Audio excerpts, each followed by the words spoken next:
The weather is still pretty bad down here. It looks like it's going to be for a while.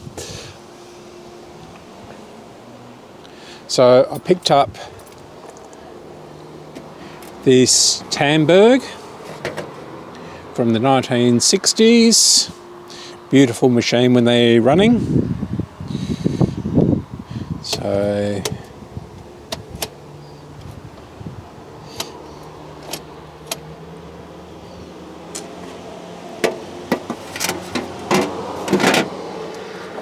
I also picked up this National,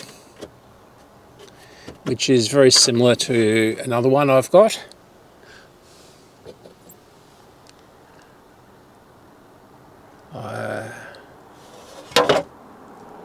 Yep, it's all frozen up. I was given a AWA 7-bander from the late 1930s or just post World War One. It's been partly restored by a ham radio person. So, and this is the case. It's absolutely huge.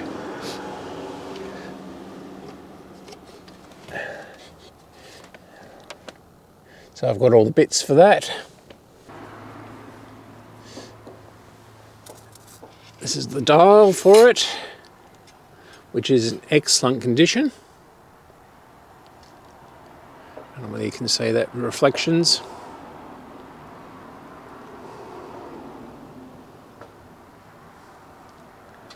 So, and it's got a magic eye in it, which is very, very rare for Australian radios. Also this Conlon, which is a brand that no one ever seems to have heard of. They just made radios from 1938 or something, or 36 through to 55, so they survived the war. But I don't think they were very popular. It's made in Sydney. It's very, very heavy. And yeah.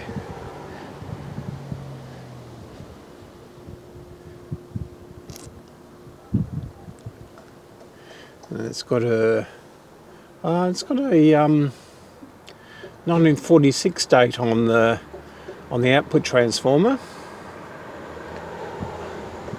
I've taken the valve out to use in that Phillips, which you'll see a little bit later. It's got a very early roller speaker in it.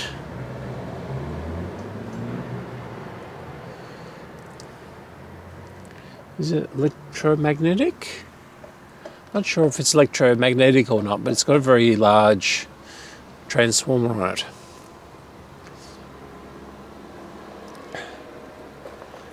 So the transformer must be underneath here. Or the power transformer. Oh no. Yeah, the power transformer must be below the chassis.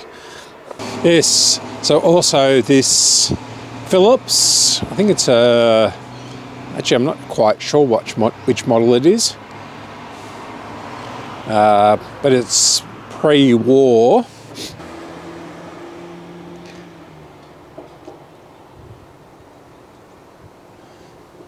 So it's a 1941B.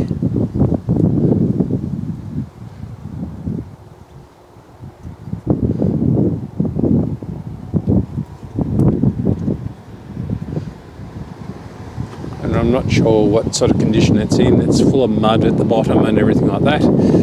The case, whoops.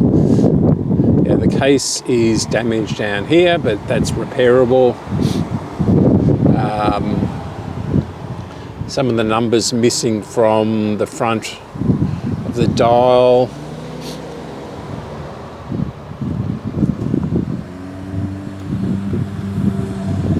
looks reasonable inside.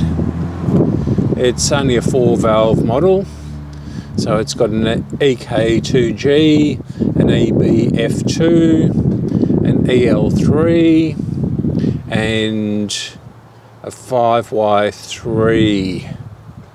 So if it's not before the war, it's very much around that time. Okay.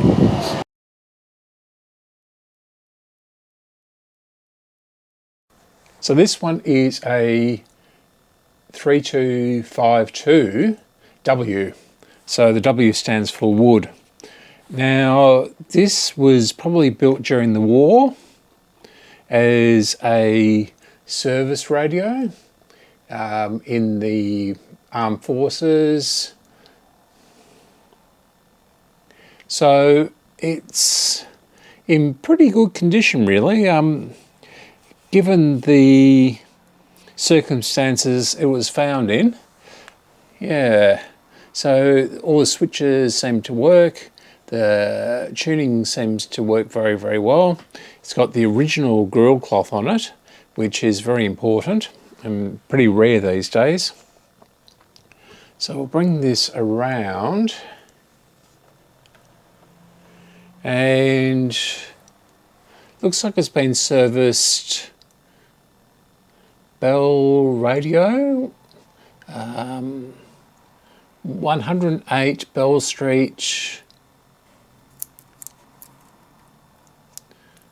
something or other Mall, West Heidelberg, which is quite close to me. It's actually was built for the Olympic Village, to the shopping centre, which this was obviously in at some stage. So it's been, well, I wouldn't say butchered, but this is definitely not original. So that's a Plessy. That is not original. That's a Plessy. That valve is definitely not original. That's a 5AS4, which is probably out of a television set. Should be a 5Y6G. No, 5Y3G, I should say. 5Y3G. And that's the power supply. That one looks okay. And that looks quite good.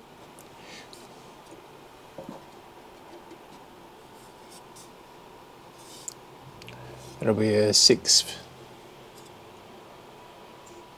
FG F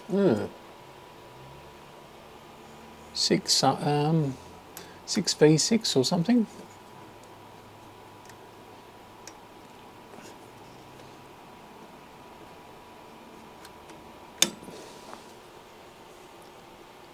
Yeah, 6V6. So that's fairly common and easily replaced if it doesn't work. There's the index key. There we go. Ooh, okay. Well, that one's gone to air, I would say. It's missing all its glass. In fact, there's a couple of little bits of glass there. So I'm not quite sure what that will be. Actually, the transformer's been replaced too. Looks like a modern replacement. Modern in inverted commas. So let's have a, oh, okay. So this one is well and truly kaput. So I'll have to see if I've got another one of these, work out what it's supposed to be, then try and find one or order one or something. Where shall I put this? Okay. Yeah, so Well, well, I suppose that's not so bad, because they've just cut the wires or desoldered the wires from the speaker transformer and then wired up a new transformer. But this is a modern replacement for the original electromagnetic one. That's a roller H. And when they went to the letters, yeah, I went to the letters in about the 1950s, I think. So there's the circuit layout, or the valve layout. I can't find the actual model number. It's possibly underneath this sticker here, or tape, or whatever you like to call it. Looks like it's tape, and it's the tape itself has shrunk, and there's the original glue. So it says Phillips Australia there.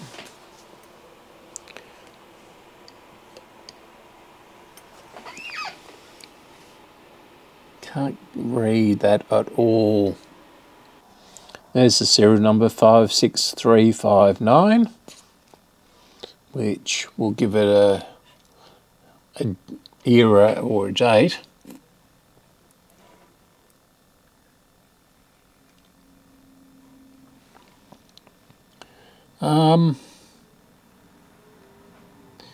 Yeah, it looks quite reasonable, and the case is in excellent shape. So just paint spots all over the top of it as usual. That'll polish up beautifully. Oops. So the sides will polish up very well too. There's a few bumps and scratches. A lot of it's mud. There's a little bit down there, which I won't worry about. Let's put a bit of filler in there. It's actually nails sticking. That one's sticking out. Pretty quickly built.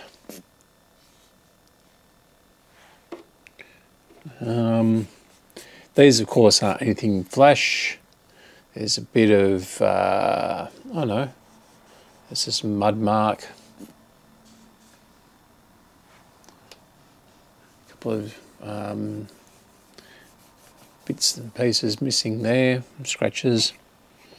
This is a bit marked down here, but yeah. So there's a couple of deep scratches there. Mud mark there. But generally speaking, it's in excellent condition.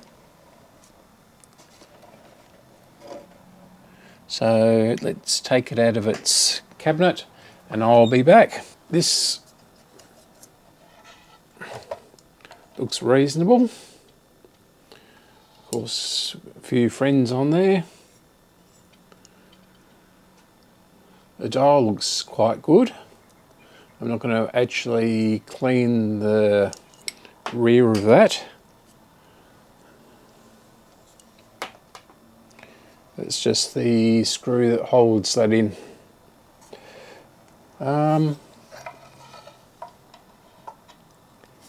This actually looks reasonably good. Inside. So that's a new transformer. This cord looks like it's been replaced reasonably recently because it's got blue and brown and the striped green. That looks okay. These are nice replacement resistors. That one's probably because of that tube in there, but I'll check that on the schematic. That is a problem. I've had quite a few of the mustard caps go bad recently, where I've discovered them.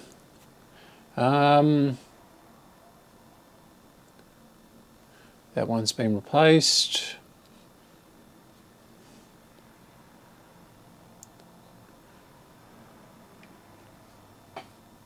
Yes, this was done in the late 60s, I would think. So these polyester caps are pretty good. It's got one of those styrofoam ones in there, or styrene, or yeah, styrene. So that'll have to go. They're totally unreliable, as we saw in that Aristone a few weeks back. Lots of accumulated dust. This looks actually pretty good.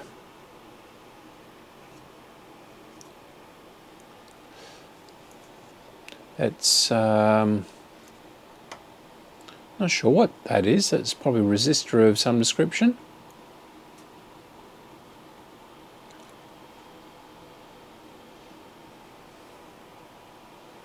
So, yuck. It's a dead bug, and that's been put in reasonably well. So I'm not quite sure whether... Oh, no, the 5Y3 should go in there. But we'll see how this big valve goes. So I'll put this back up.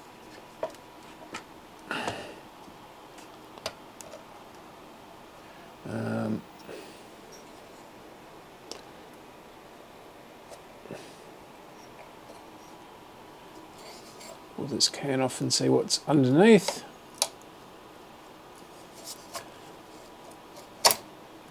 Okay. That probably should have a goat on it because that's quite tight.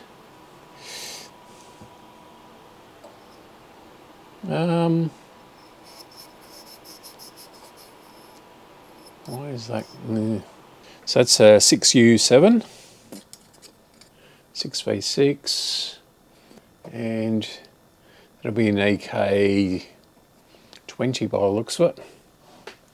So we just need a 6D6 or a 75 maybe? No, yeah, 75. Or if it's the post-war one, we can whack in a 6B6. Let's just see if I have one of those. So I did find another valve, and I've just connected it up very loosely because it's missing its top cap. Now we'll do something with the case for the speaker.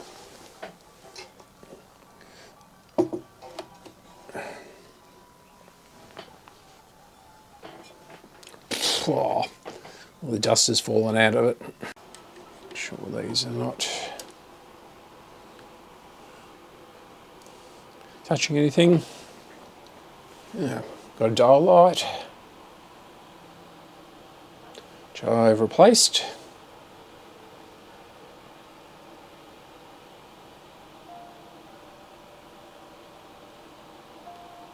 The little visitor is blowing around. Oh!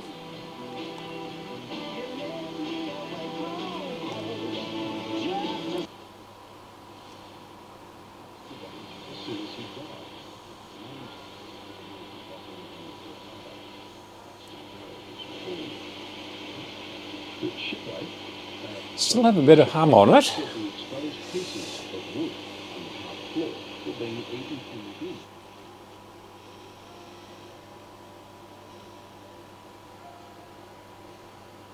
This all needs lubricating.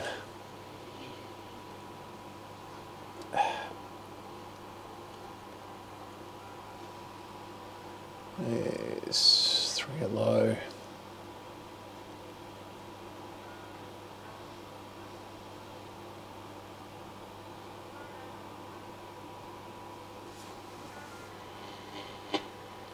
Now it's quite sensitive to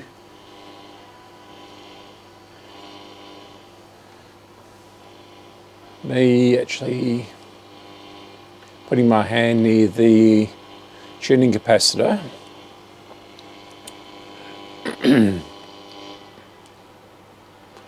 Looks of it.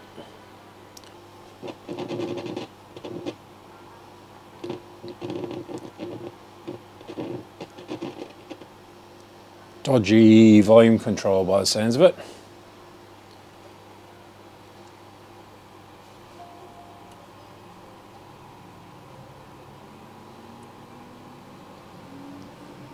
UZ.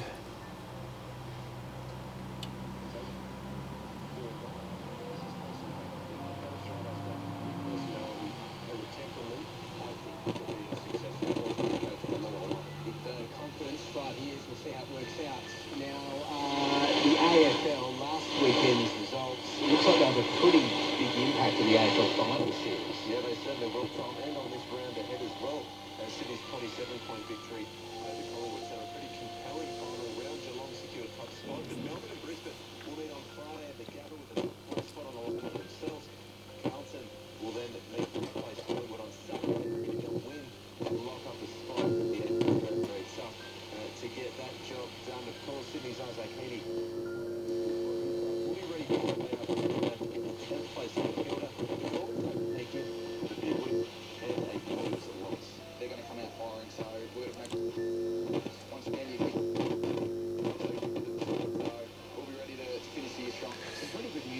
Yes, that volume control is definitely bad on this.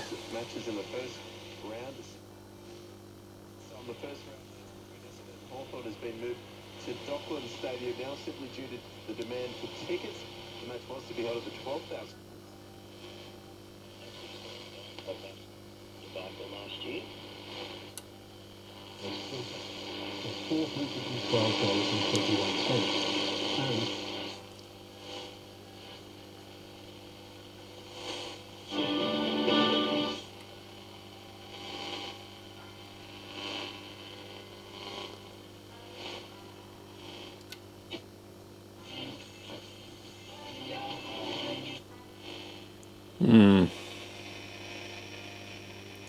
Okay, so it does work very well actually.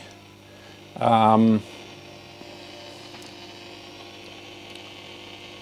I'm going to have to do is take the case outside, the cabinet outside, and give it a thorough clean out. That is really, yeah, there's a lot of little bugs and things below the speaker. Looks like the speaker has been eaten in a couple of places, so I'll have to take that off. That's actually got a date on it, 7th of October 1960. So this could have been replaced, restored back in about 1965 or something like that. What's this one? There's the band switch.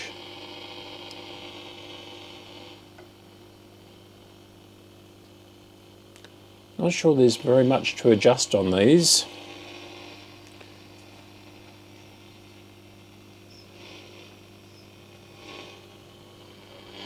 In terms of alignment.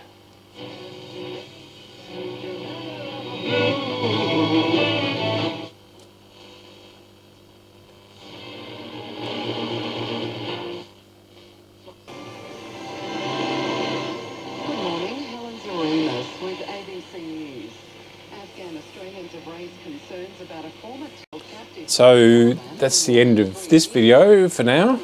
So I have to go out and I'll try and edit this video at some stage this week and get it out to you. Okay, so don't forget to like and subscribe as usual, and I'll see you on the flip side.